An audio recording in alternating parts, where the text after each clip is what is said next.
Welcome back to more Cake Yes Mom Badass Edible Art. I'm your girl Jelena, and today I'm going to show you how to make modeling chocolate. Super easy and simple. Super easy and simple. I love using modeling chocolate on a lot of the things that I create, especially when I do any type of 3D sculpting, because at the end of the day I don't have to wait for certain things to dry overnight. I can work with it. It's very forgivable, and it's easy. And it's inexpensive.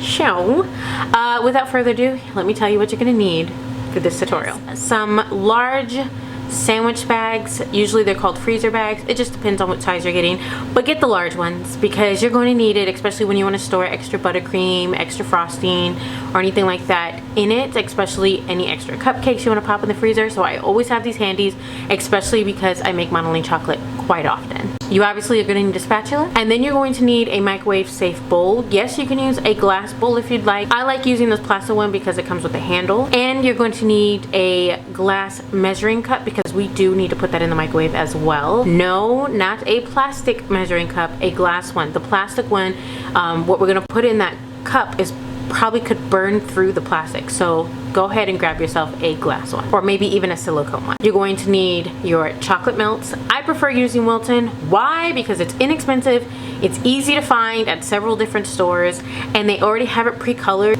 And today we're using the orange Wilton chocolate melts, and that is because Halloween is coming up. No one else is excited? Is that I'm excited? Okay.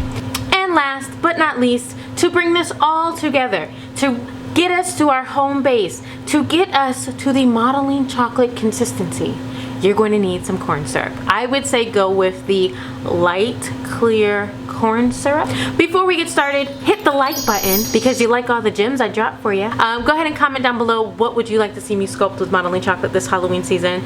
The most liked comment I will actually sculpt. Also hit that subscribe button along with that notification bell so that way you're notified every time I drop a new video like this one. Let's get into the video. Let's do it. Let's get it over. Let's do it. Let's do it. This is gonna be real quick, real easy. Oh, and the other thing you're gonna need is access to a microwave. Let's go. First things first, go ahead and drop your chocolate melts into your microwave safe bowl. We're gonna go ahead and pop our chocolate melts in the microwave for 30-second increments. This is going to be the first time I pop it in the microwave. I went ahead and took it out, and as you can see, it's not completely melted. It's warm chocolate, it's not hot chocolate. Hot chocolate. It's not hot chocolate. So I just kind of stirred that around a little bit to distribute the heat, and then I'm popping that back in the microwave again for another 30 minutes. Okay, totally didn't realize I said 30 minutes. What I meant was 30 seconds. Now after my round 2 of the microwave, I've taken that out, and now you can see as I stir it, it is beginning to melt. And you're starting to see smoothness happening, but you still see all these lumps. Now as you keep stirring, you may notice that the chocolate lumps aren't going away as quick as you'd like them to go, which means that they're not melting as quickly as you want it to be. So stir it as much as you can, but then come to a stop and pop that back in the microwave for at least another 30 seconds. But again, you can eyeball this. I was watching it through my microwave, and I was like, at 20 seconds I can come to a stop. You don't want to overheat your chocolate, and you don't want to underheat it, because then you won't get the consistency you want either way. Again, for me, I had to do 2 30-second increments, and then I popped it back in for the last time for 20 seconds. And then as you can see, for that last 20 seconds, now all the chocolate melts are starting to melt as I stir it together, and it's beginning to look a little more smoother, a little more orangey, creamier, real cute, right? All right, so now that I've done that, I'm gonna go ahead and put that off to the side and grab my glass measuring cup, and I'm going to pour in my corn syrup. You can see this corn syrup is super clear. It kind of looks like water in a container. It doesn't even look like water. It doesn't even look like water. It just looks clear. It's clear. So I'm going to pop that in the microwave. But here's a few things. The first thing you want to know is after you warm up corn syrup, you don't want to touch it. Don't put your fingers on it. Don't go, oh, let me touch it, see if it's hot. No. Don't do that. Because sometimes you're going to warm it up and you're going to hold on to the glass cup that it's in, and the glass may not feel hot. So you're thinking it doesn't feel hot, so let me touch the corn syrup to see if it's hot. It's gonna burn you. Okay? It's gonna burn you. Don't let those glass cups fool you. It's gonna burn you. Because those glass measuring cups are really thick, and you're not gonna feel that heat right off the bat. So be careful. You ever had bacon grease pop back at you? That's what it feels like. Pop, pop, pop, pop, all on your finger. Don't do it. Don't touch it. Now, after I've popped this in the microwave, and I popped it in there for a good like 10 seconds, I would not go over 10 seconds, only because when you get to 15 seconds, it's gonna start bubbling, and we don't really want it to get to a bubbling stage. All right, because it could start to discolor, and we don't want that either, because if it discolors and you add it to, say, white chocolate, what'll happen is it'll color your chocolate and probably turn out yellow, which you may not want. So after I popped it up, as you can see, you see that little film on top? That film means it's hot and you don't want to touch it, okay? I done warned you like 6 times in one sentence. I can't, if y'all go, Jelena, I burnt my finger. Well, I told you not to touch it. I told you not to touch it. Now, after your corn syrup is now nice and warm and hot, go ahead and pour it in your melted chocolate melts. Now, when you pour that in, you want to go ahead and immediately start to stir. Now, I like to take my time when I stir because I like to scrape the sides of the bowl so I can get all that chocolate out from there. Now, what you're looking for is to make sure that there is no more corn syrup puddles in your bowl, that there's no more damp looking spots. And I say damp because the corn syrup will obviously be puddled there and make your chocolate look a little shiny. So we want to make sure that any puddles, any groups of corn syrup laying in your bowl, you want to stir that in with your chocolate.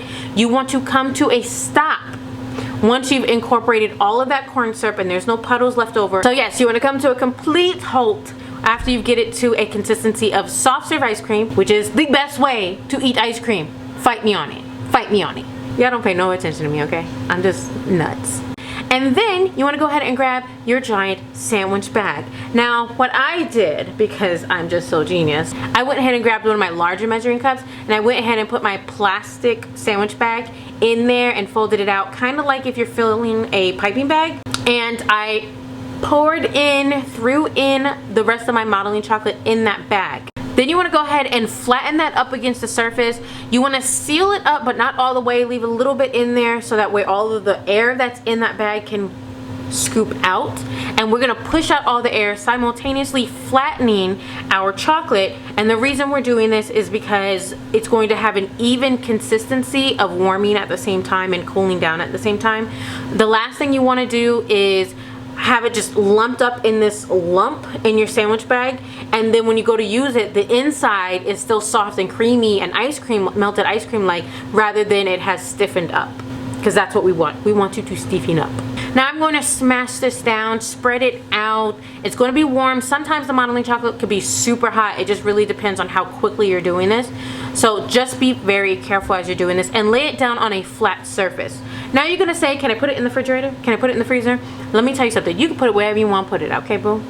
But just know, you put it in the freezer and you put it in the fridge and you want to take it out and you want to use it, it's going to melt in your hand. Why? Because it's chocolate. It's chocolate, people. Okay? It's chocolate. It will melt in your hand. So you can put it in the freezer. You can put it in the fridge. But I would say only put it in there in like the freezer for like 10 minutes and then take it out. If you are trying to be in a rush to get your modeling chocolate to chill faster, to harden faster, right? In the refrigerator, maybe 15-20 minutes. No longer than that. But just know you want it to be room temperature. You don't want it to be super cold when you're using it, because it will melt because your body temperature is warm. These are just little tips I'm telling y'all, because I can already see the comments. Y'all gonna be like, Jelena, mine's melted. Obviously it melted. You left it in there overnight and now it's frozen. We don't want frozen, okay? But the best thing you can do is not put it in the fridge or the freezer. The best thing you can do is leave it out on a cool surface or room temperature surface, like your kitchen counters. And you want it to be a flat surface, like your kitchen counters, your kitchen table. Those areas tend to stay cool. Your kitchen counters, because a lot of kitchen counters are made of like marble, tile, you know, and the kitchen tends to be a little more cooler than the rest of the house. So you can leave it there for maybe an hour, and let me tell you, it's gonna be rock hard, baby. It's gonna be ready. It's gonna be ready.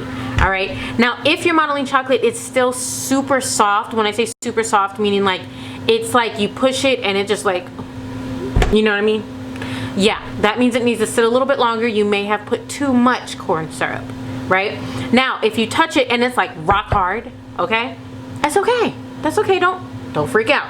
All you've got to do is open your sandwich bag a little bit, pop it in the microwave for like less than 10 seconds, like 5, 7, 6. Those are numbers that are less than 10 seconds, not 10 seconds. Less than 10 seconds in the microwave. Let that warm up a little bit. Stop it. pull it out and you push your finger on it and you're gonna see a little indent, that means it's ready, okay? With modeling chocolate, you could do the same exact things that you do with fondant, but more. You can knead your modeling chocolate, which it will need that. You will definitely need to knead your modeling chocolate to incorporate it all together. If you notice as you are kneading your modeling chocolate, there's lumps in it because there's lumps in it. You wanna know why there's lumps? Because you did not melt your chocolate all the way and there was still chocolate melts, lumps in there, chocolate chunks in there rather than melting it all the way. Don't fret, don't fret.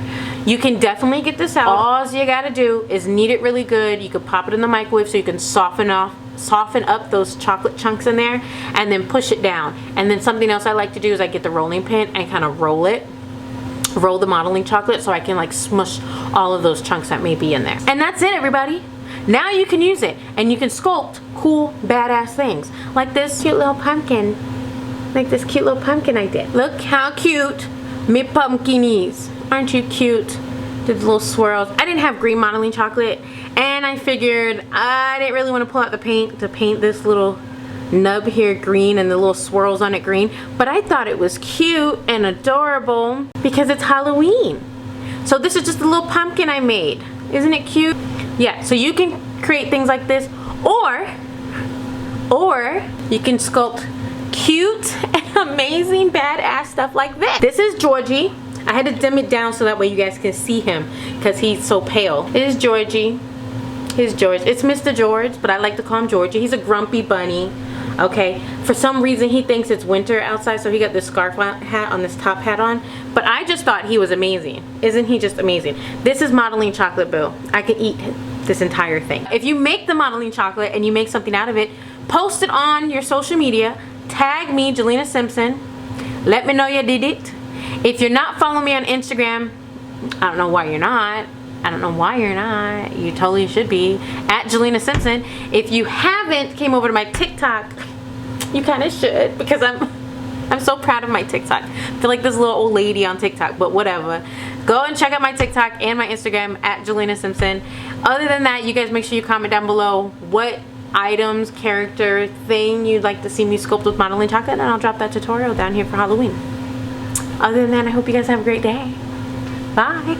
See you later. Bye. One day y'all gonna find out I'm just one crazy person. That's all. Y'all just gonna find out I'm crazy. I'm nuts. Psycho.